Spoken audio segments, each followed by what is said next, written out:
Hey everyone, welcome to Smart Tech. So कैसे हैं आप सब? आई हो आप सब बहुत अच्छे होंगे। सो आज के इस वीडियो में हम बीएससी बीकॉम सेकेंड ईयर के इंग्लिश लैंग्वेज के ग्रामर पोर्शन के बारे में डिस्कस करने वाले हैं, जो कि बहुत ही ज़्यादा इंपॉर्टेंट है आपके एग्जाम के लिए। ठीक है, तो आई होप आप लोगों ने first and second unit complete कर लिया होगा। अगर नहीं किया है तो इस वीडियो के कमेंट में वो दोनों वीडियोज पिन है, वहाँ से कंप्लीट कर सकते हो। ठीक है, जिसमें मैंने सिलेबस और इंपॉर्टेंट क्वेश्चन प्लस आपको कुछ बिजनेस राइटिंग, रिपोर्ट राइटिंग कैसे लिखी जाती है, सारी चीज़ें मैंने आपको डिस्कस कराई थी।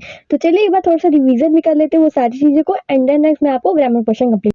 ओके, तो चलिए पहले तो हम लॉन्ग क्वेश्चन फर्स्ट चैप्टर की डिस्कस करने वाले हैं। पहला तो इसमें आता है, the poet says that the sages describe life as dark and gloomy, does she agree with them. ठीक है, तो आइए इसका आंसर देख लेते हैं।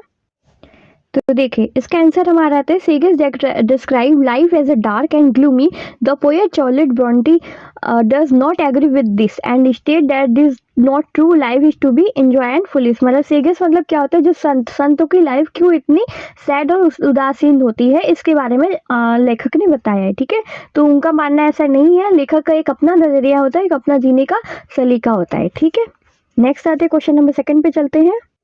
क्वेश्चन नंबर सेकंड हमारा कह रहा है, explain the attitude of the life that the poet is recommended. ठीक है, आपको एटीट्यूड कैसा है लाइफ का देखते हैं। सेकंड क्वेश्चन का आंसर आता है, तो देखिए सेकंड क्वेश्चन हमारा आता है, the attitude to life that Charlotte Bronte is recommended in this poem, life is one of the hope and optimism.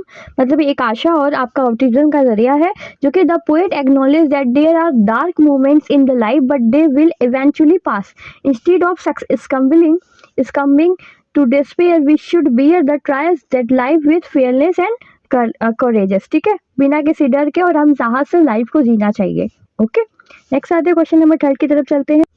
Next हमारा क्वेश्चन नंबर थर्ड में आता है, what is describe as unconquered and why. ठीक है, unconquered का मतलब क्या होता है, चलिए देखते हैं। देखिए अनकॉन्कर्ड का मतलब होता है आपका अजय। ठीक है, अजय मतलब जिसकी भी जय ना हो। ठीक है, वो अजय है, ये मतलब इसका अर्थ है कि ये आशा है, ये जो गिरने से हमें ऊपर की ओर उठाती है। ठीक है, हमें अजय की तरफ मतलब कि जय की तरफ लेके जाती है, या एक आशा होती है।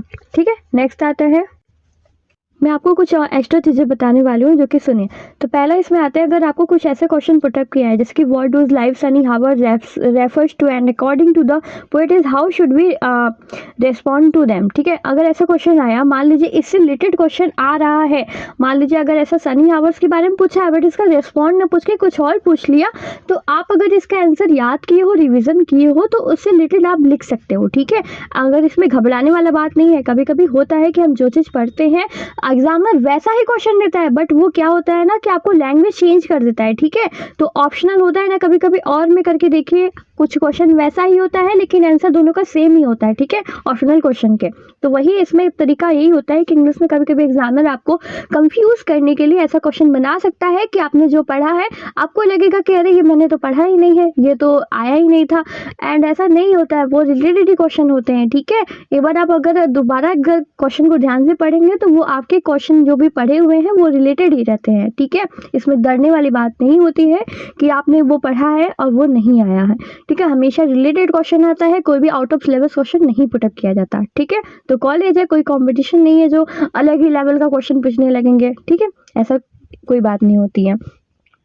नेक्स्ट आएगा क्वेश्चन नंबर 5 में डिस्कस कर लेते हैं, describe the imagery and it's effectiveness in the poem. ठीक है, सारे क्वेश्चंस को आप नोट करते हुए चलो, क्योंकि अगर सारे क्वेश्चंस के आंसर मैं आपको अगर बताने लगूंगी तो बहुत टाइम लग जाएगा और एक एक चीज़ को एक्सप्लेन करना इम्पॉसिबल सा है। बाकी मैं इस वीडियो में आपको सारे यूनिट्स कंप्लीट करा दे रही हूँ, एंड ग्रामर पोर्शन आपको मैं नेक्स्ट वीडियो में कंप्लीट कराऊंगी, जो कि आज या कल भर में आपको वीडियो मिल जाएगा। ठीक है, तो डोंट वरी, आपको सारी चीज़ें कंप्लीट कराऊंगी, सारे सब्जेक्ट के आपको इंपॉर्टेंट क्वेश्चन दूंगी।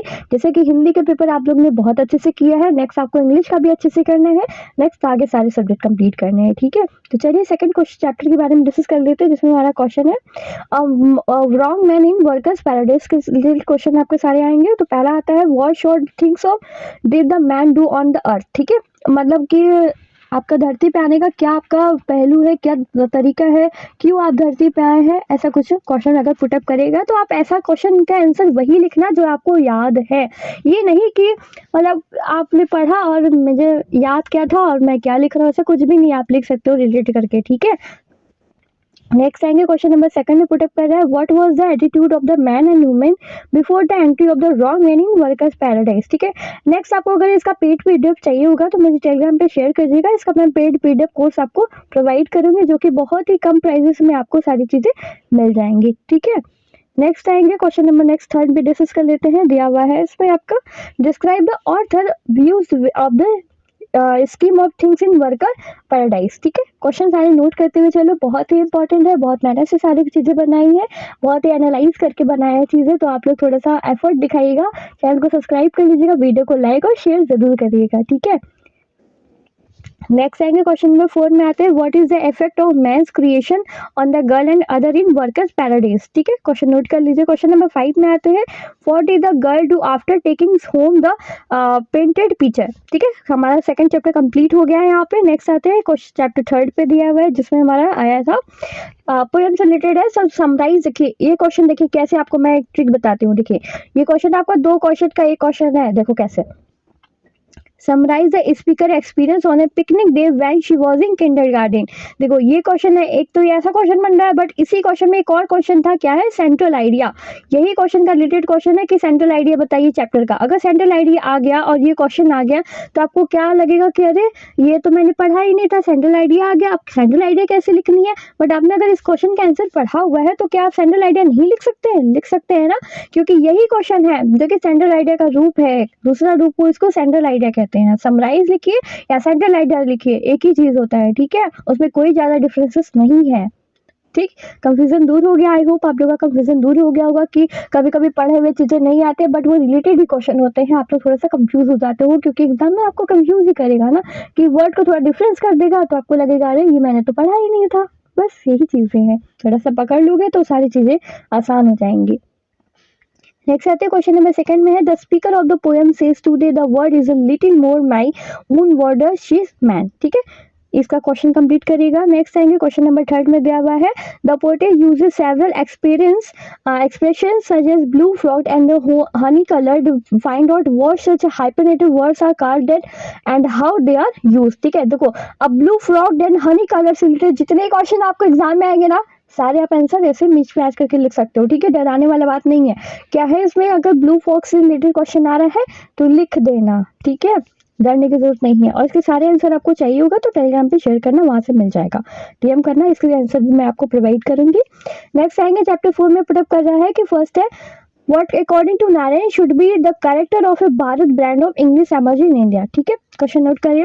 नेक्स्ट आएंगे क्वेश्चन नंबर सेकंड में पुटअप कर रहा है according to the Narayan what are the differences in the use of English among America British of India. ठीक है, इसमें इंग्लिश के बारे में पूछा था कि इंग्लिश कैसा लैंग्वेज है, इंग्लिश के बारे में क्या है, इंग्लिश कैसे होती है, बस यही है, ये चैप्टर में इसी के बारे में बताया गया है। टू स्टेट इंग्लिश है ना ये चैप्टर का नेम।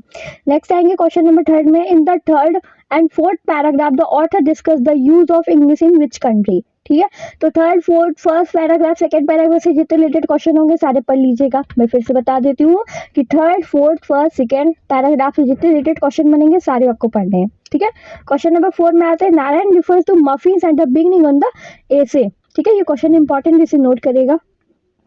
अब हम लोग बात करते हैं यूनिट सेकंड में। ठीक है, अब हम लोग यूनिट सेकंड में आ गए हैं जिसमें आपको बिजनेस रिपोर्ट, मीडिया रिपोर्ट और नोटिस राइटिंग, ये सारी चीज़ें मैं आपको डिस्कस करा रही हूँ। ठीक है, तो पहला आता है बिजनेस रिपोर्ट कैसे लिखते हैं, how to write a report writing. ठीक है, तो सबसे पहले आप क्या लिखोगे, उसमें इंट्रोडक्शन लिखोगे, आपका पर्पस क्या है उसको लिखने का, टॉपिक क्या है, बॉडी मतलब डिस्क्रिप्शन, उसका डिस्क्रिप्शन बताना है, एंड लास्ट में कंक्लूजन बताना है, आपका ओपिनियन क्या है सारे फैक्ट्स को लेके। ठीक है, आपके क्या फैक्ट्स है उसके सारे ओपिनियन बतानी है। ठीक है, तो ऐसे ही लिखना है। कुछ तो टॉपिक मैं दे रही हूँ, आप इस पर रेडी करो। अगर आपको इस पर रेडी नहीं समझ में आएगा कि कैसे इसको लिखना है तो मुझे डीएम करना टेलीग्राम पे, वहां से आपको मैं शेयर करूंगी। ठीक है, तो पहले तो आता है small scale industry in the your locality, and next है declaring certain shopping areas non vehicle zones आपको बतानी है। नेक्स्ट है प्रोग्रेस रिपोर्टेड से जितने क्वेश्चन बनेंगे सारे आपको पढ़ने हैं।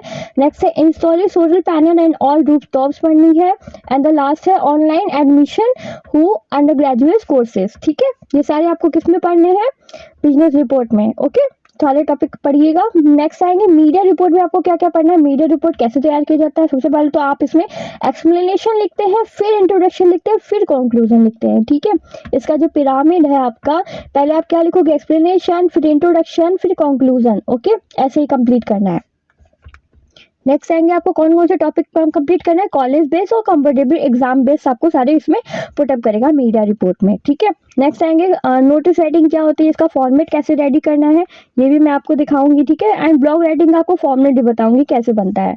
नेक्स्ट आएगा देखिए, तो इसका नोटिस राइटिंग देखिए कैसे करनी है, note of name of issues बतानी है, क्या क्या इशूज है, टाइटल सब्जेक्ट हेडिंग लिखनी है। नेक्स्ट आपको डेट टाइम ड्यूरेशन प्लेस बताना है, ठीक है। तो क्या क्या आएगा इसके अंदर, रोड सेफ्टी टॉपिक पढ़ लीजिए, कंपटीशन पढ़ लीजिए, कल्चर प्रोग्राम से रिलेटेड पढ़ लीजिएगा, ठीक है। ये 3 टॉपिक पढ़िए आपके कंप्लीट हो जाएंगे। नेक्स्ट आएंगे ब्लॉग राइटिंग पढ़नी है। ब्लॉग राइटिंग में क्या इसका आपको ये बनाना पड़ेगा, अगर ब्लॉग राइटिंग आ गया ना तो ये आपको बनाना पड़ेगा, इसे लर्न कर लीजिए, बहुत इजी, इसलिए मैं आपको बना के दिखा रही हूँ कि कैसे ये तैयार किया जाता है, ठीक है। इसी तरीके से आपको तैयार करना है, ठीक है। ये आपको इसका तरीका फॉर्मेट, अगर ब्लॉग राइटिंग आ गया ना तो फॉर्मेट तो बनाना पड़ेगा, ठीक है। इसको स्किप नहीं कर सकते, इस नहीं तो नंबर ही नहीं देंगे, ठीक है। नेक्स्ट आपको क्या क्या टॉपिक मिल सकता है, सोशल एंड सोशल डायनेमिक्स पढ़ना है, communication skills and health and fitness, ठीक है। ये सारी चीजें आपको कंप्लीट करनी है। तो आई होप आप लोग को सारी चीजें अच्छे से रिवीजन हो गई है। अब हम लोग ग्रामर क्वेश्चन की तरफ चलते हैं, जिसमें आपको मैं ग्रामर की सारी चीजें डिस्कस कराऊंगी एंड ओवरऑल मैं यूनिट 3 एंड 4 एंड 5 सारी चीजें आपको डिस्कस कराते हुए चलूंगी, ठीक है। तो चलिए सबसे पहले तो हमारे यूनिट 3 में आता है अनसीन पैसेज है। अनसीन पैसेज की क्या स्ट्रेटेजी होती है वो आपको फॉलो करनी है ताकि आपके पूरे अच्छे से मार्क्स आ सके, ठीक है। तो अनसीन पैसेज में आपको क्या करना है, सबसे पहले तो आपको इंपॉर्टेंट टॉपिक नोट करना है जो कि आपके क्वेश्चन में दिए होंगे, ठीक है। जैसे मैं क्वेश्चन में कुछ इंपॉर्टेंट टॉपिक, जैसे किसी का नेम प्लेस डेट ये सब दिया होता है ना, वो आपका इंपॉर्टेंट टॉपिक है, ठीक है। या तो उसका क्या मेन आइडिया क्या है आपके क्वेश्चन का, वो आपको नोट कर लेना है, तो उससे आपको ईजी होता है अनसीन पैसेज में आपको आंसर ढूंढने के लिए, ठीक है। नेक्स्ट आएंगे, अगर शॉर्ट आरसी दी हुई है तो आपको क्या करना है, रीड करना है, ठीक है। अगर छोटा सा आरसी दिया है या किसी स्टोरी बेस है या किसी पे फाइनेंशियल बेस इन्वेस्टमेंट कुछ भी दिया हुआ है तो आपको क्या करना है, उसे रीड कर लेना है। अगर लॉन्ग आरसी दी हुई है तो स्किम करना है। स्किम करने का मतलब क्या होता है, बस ऊपर से उसका आइडिया जानना है कि किस बारे में स्टोरी दी हुई है, ठीक है। अगर आप ऐसा कर लेते हो तो अनसीन पैसेज ईजी हो जाता है और आपको आंसर करने में बहुत ही ज्यादा हेल्पफुल होता है, ठीक है।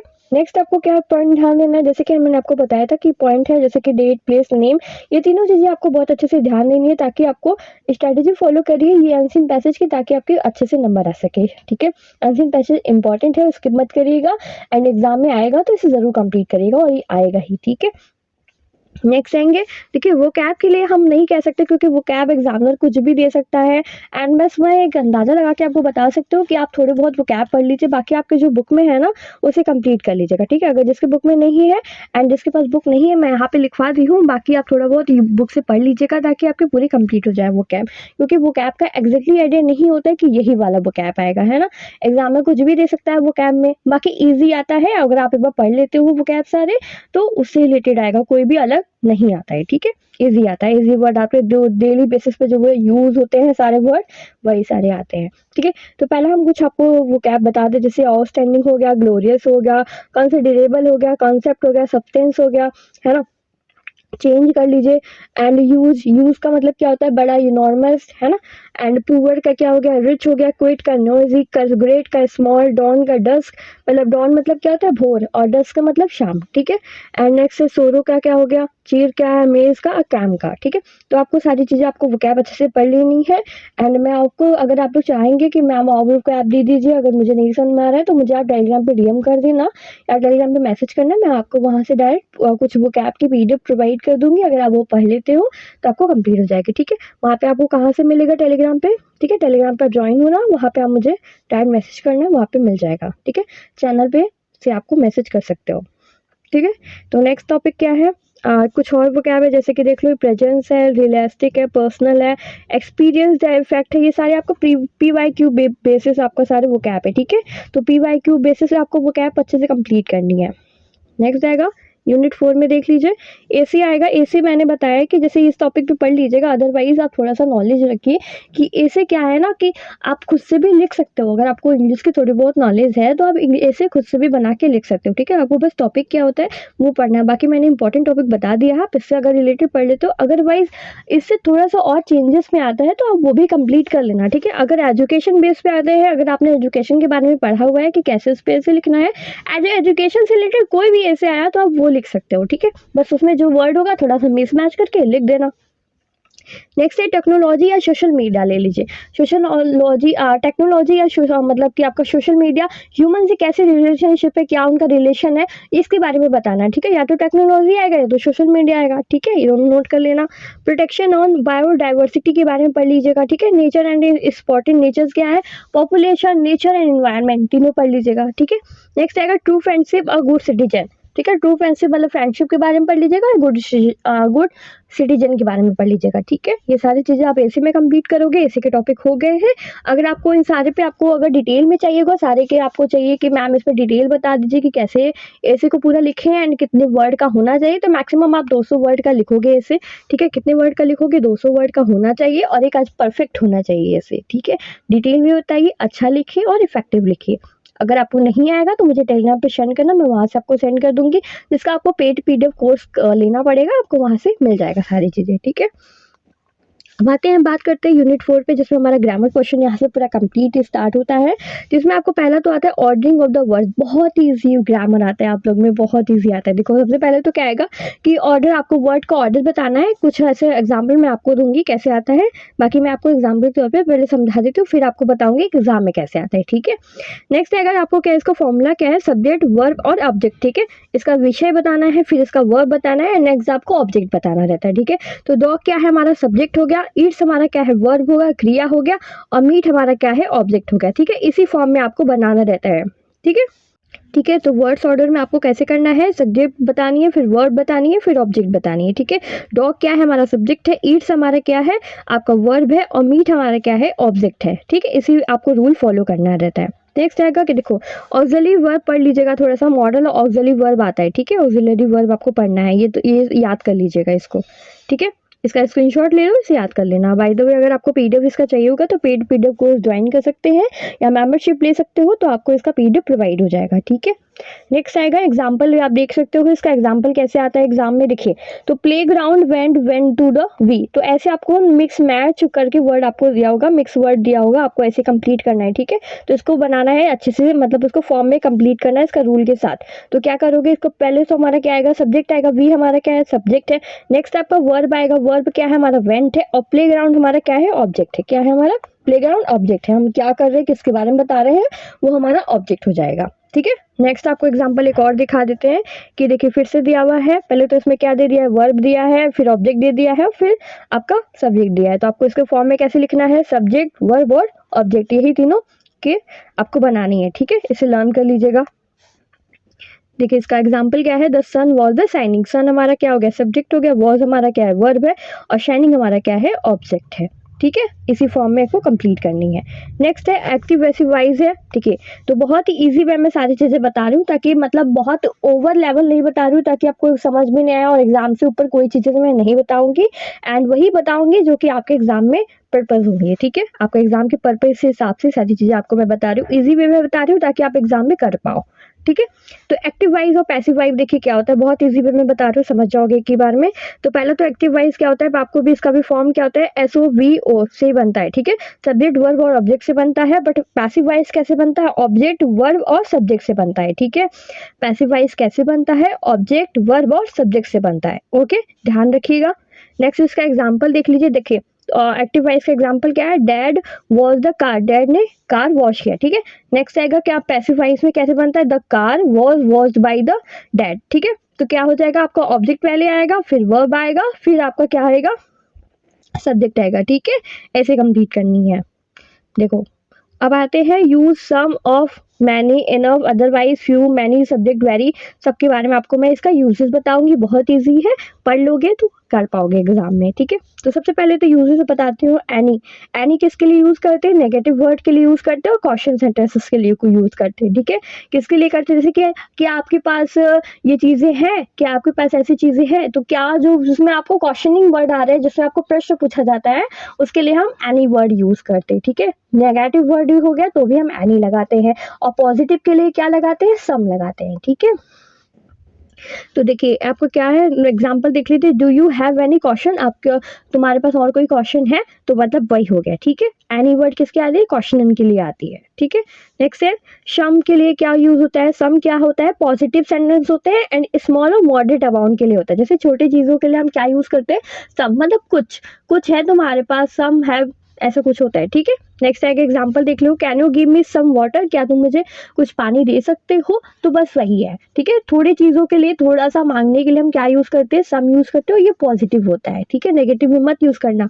और नेगेटिव आ गया, मान लीजिए करेक्शन करने के लिए आ गया, अगर ये नेगेटिव में दिया हुआ है सम, तो आप इसे रॉन्ग करके इसे एन यूज कर सकते हो या इसे पॉजिटिव बना सकते हो, ठीक है। नेक्स्ट आएगा थर्ड में, देखिए एनफ वर्ड दिया है, एनफ किसके लिए, पर्टिकुलर पर्पस और सफिशिएंट क्वांटिटी के लिए, मतलब हमारे पास इतनी चीजें हैं, जैसे मेरे पास बस इतना सा ही पानी है, आई हैव इनफ वाटर, ठीक है। मेरे पास इतना सा ही सामान है, आई हैव इनफ थिंग, ठीक है। बट इनफ किसके लिए लिखता है, मेरे पास बस इतना है, जितना है उतना ही, ठीक है। तो क्या हो जाएगा, we have enough food for everyone, मेरे पास बस इतना सा ही फूड है सबके लिए, ओके। आई होप आप लोग को चीज़ें समझ में आ रही होंगी, और चीज़ें समझ में आ रही है तो चैनल को सब्सक्राइब करके रखिएगा और वीडियो को लाइक और शेयर जरूर कर दीजिएगा, ठीक है। नेक्स्ट आएगा टू के लिए, देखिए टू के लिए क्या वर्ड यूज करते हैं हम लोग, टू के लिए, टू किसके लिए यूज होता है, मोर और एक्सेसिव अमाउंट के लिए, मतलब बहुत ज्यादा और बहुत बड़े चीजों के लिए हम क्या यूज करते हैं, टू। जैसे बहुत ज्यादा हो रहा है, दिस इज टू मच, है ना, बोलते नहीं लोग, टू मच हो रहा है, बहुत ज्यादा हो रहा है ये, एंड बहुत ज्यादा केक है ये, मतलब क्या, too, this is too cake, मतलब बहुत ज्यादा है, बस ऐसा अमाउंट में बहुत ज्यादा होता है अगर कोई चीज, उसके लिए हम क्या यूज करते हैं, टू वर्ड यूज करते हैं, ठीक है। The cake was too sweet, बहुत, केक क्या है, बहुत ज्यादा स्वीट है। अगर किसी चीज के हमारे बहुत ज्यादा बताते हैं तो क्या यूज करते हैं, टू यूज करते हैं, ठीक है। नेक्स्ट आएंगे क्वेश्चन 5 में, देखते हैं 5 पॉइंट हमारा अदरवाइज दिया हुआ है, ठीक है।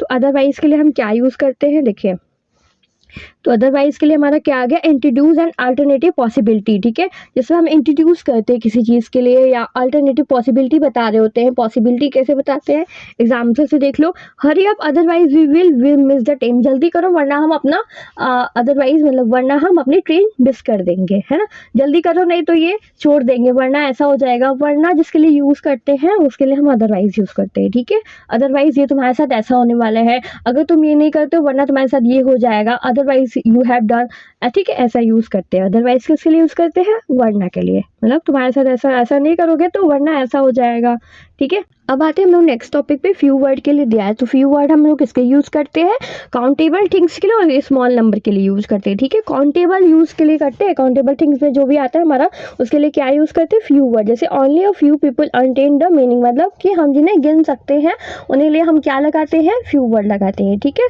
नेक्स्ट आएगा मैनी, किसके लिए लगाते हैं, मैनी हम लार्ज नंबर और काउंटेबल थिंग्स के लिए लगाते हैं, ठीक है, बड़ी चीजों के लिए और काउंटेबल चीजों के लिए लगाते हैं मैनी वर्ड। और मच, अगर मच दिया है तो वो अनकाउंटेबल के लिए यूज होता है, ओके। मच किसके लिए यूज होता है, अनकाउंटेबल के लिए। बाकी मैनी क्या है, there are many different types of flower in the garden, बहुत सारी चीजें, लेकिन हम फ्लावर क्या है, काउंटेबल, हम गिन तो सकते हैं ना फ्लावर्स को, कितने फ्लावर्स है, ठीक है। नेक्स्ट आएंगे सच वर्ड, क्या है सच, क्या हो जाता है, देखिए सच के लिए क्या यूज करते हैं, समथिंग प्रीवियसली मेंशन्ड, मतलब he was such a kind person, जैसे किसी के बारे में बता रहे बट वो प्रीवियसली मतलब पहले से ही वो चीज हुई है, तो हम वो पहले जो चीज हुई रहती है उसके बारे में हम सच यूज करते हैं, उसके अगर कोई सेंटेंस को हम बनाते हैं तो उसके लिए क्या यूज करते हैं, हम लोग सच यूज करते हैं, ठीक है। नेक्स्ट आएंगे वेरी, किसके लिए यूज होता है, एडजेक्टिव और एडवर्ब के फॉर्म में यूज होता है, जैसे हाई डिग्री के लिए, the weather is very too high, मतलब आज का वेदर बहुत ही ज्यादा हाई है या हॉट है, ठीक है, बहुत ज्यादा गर्म है या बहुत ही ज्यादा उच्च तापमान में है, ठीक है। वेरी सारी चीजें आपको, आई होप आपको अच्छे से समझ में आ रही होगी। नेक्स्ट टॉपिक आते हैं प्रीपोजिशन, क्या होता है प्रीपोजिशन, बहुत ही इजी टॉपिक है। प्रीपोजिशन क्या है कि वाक्यों में शब्दों के बीच संबंध बनाना ही किसको कहते हैं, प्रीपोजिशन कहते हैं, ठीक है। प्रीपोजिशन में ये सारे वर्ड आपको याद करने हैं, थोड़ा सा याद कर लीजिएगा, बहुत ईजी सारे वर्ड आपको पता ही है, जैसे in, at, on, off, to, by, with, across, around and down, about, as, for, from, before, below, until, down, into, toward, ये सब क्या है आपके प्रीपोजिशन है। इसी बार स्क्रीनशॉट ले लो या तो इसे याद कर लेना, ठीक है। नेक्स्ट आएंगे क्वेश्चन टैग क्या होता है, क्वेश्चन टैग के बारे में देख लीजिए। और हाँ, मैं आपको यूनिट जो मैंने आपको चैप्टर थोड़े छोड़ दिए थे, 5 और 6 चैप्टर आपको मैंने नहीं पढ़ाया, मैं लास्ट में आपको पढ़ाऊंगी, ठीक है। उसके लिए बेफिक्र रहिए कि मैम आपने 4 और 5 चैप्टर पढ़ाया ही नहीं है, अब एग्जाम में आ गए तो क्या करेंगे, मैं पढ़ा रही हूँ, लास्ट में पढ़ा दूंगी, ठीक है। So don't worry. Question tag इसको कंप्लीट कर लेते हैं, फिर हम नेक्स्ट पढ़ेंगे। तो क्वेश्चन टैग क्या होता है, क्वेश्चन टैग में देखिए किसी वाक्य में जोड़ा जाने वाला वह प्रश्न जो श्रोता से पुष्टि करने के लिए किया जाता है। जैसे कोई है ना, ये बस हम कोई कुछ कहते हैं, किसी को कंफर्मेशन करते हैं ना कि ऐसा होने वाला है क्या, अगर पूछते हैं ना, है ना, है ना, है ना, ऐसा वर्ड बोलते हैं ना, है ना, वो वाला बस वही है, ठीक है। क्वेश्चन टैग इसको ही कहते हैं। जैसे she is from Korea, is it in, वो कोरिया से है क्या, मतलब उसे पूछ रहे हैं, कंफर्म कर रहे हैं, ठीक है, ऐसा ही होता है।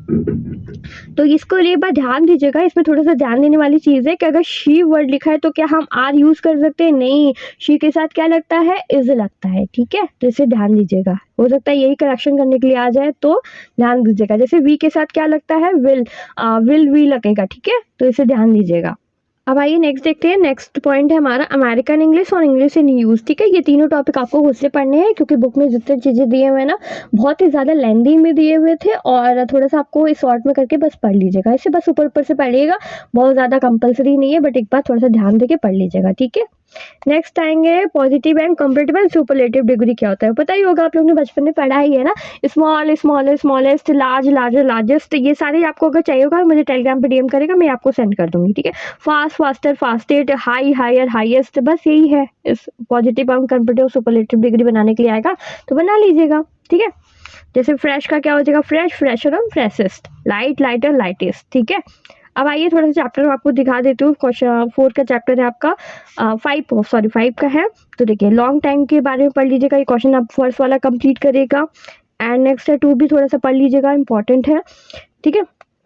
बस नेक्स्ट आएंगे आप क्वेश्चन 6 में, देखिए 6 चैप्टर में देख लीजिए। पहला तो इसका पढ़ लीजिएगा, क्योंकि पहला क्या है, इंट्रोड्यूशन के बारे में है, तो थोड़ा सा पढ़ना जरूरी है।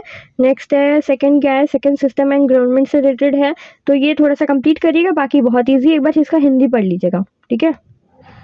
बाकी इसका लास्ट वाला क्वेश्चन कंप्लीट करेगा कंपैरिजन 2 का, ठीक है। कॉम्प्रिहेंशन 2 का एग्जैक्टली क्या है, इसके बारे में पढ़ लीजिएगा थोड़ा सा। बाकी आप इसे अल्टरनेट क्वेश्चन में कंप्लीट करिए, ठीक है। बाकी आपको कोई भी डाउट होगा टेलीग्राम पे शेयर कर सकते हो। इसकी पीडीएफ अगर आपको चाहिए होगी तो मुझे टेलीग्राम पे डीएम करेगा, अगर आप मेंबरशिप ले रखे तो उसकी पीडीएफ आपको जरूर प्रोवाइड होगी, ठीक है। तो मिलते हैं नेक्स्ट वीडियो में, तब तक के लिए bye bye. So all the best for your exam, अच्छे से दीजिएगा एंड अच्छे मार्क्स स्कोर करके आएगा, ठीक है। तो मिलते हैं नेक्स्ट वीडियो में, तब तक के लिए bye bye. So thank you for watching and best of luck.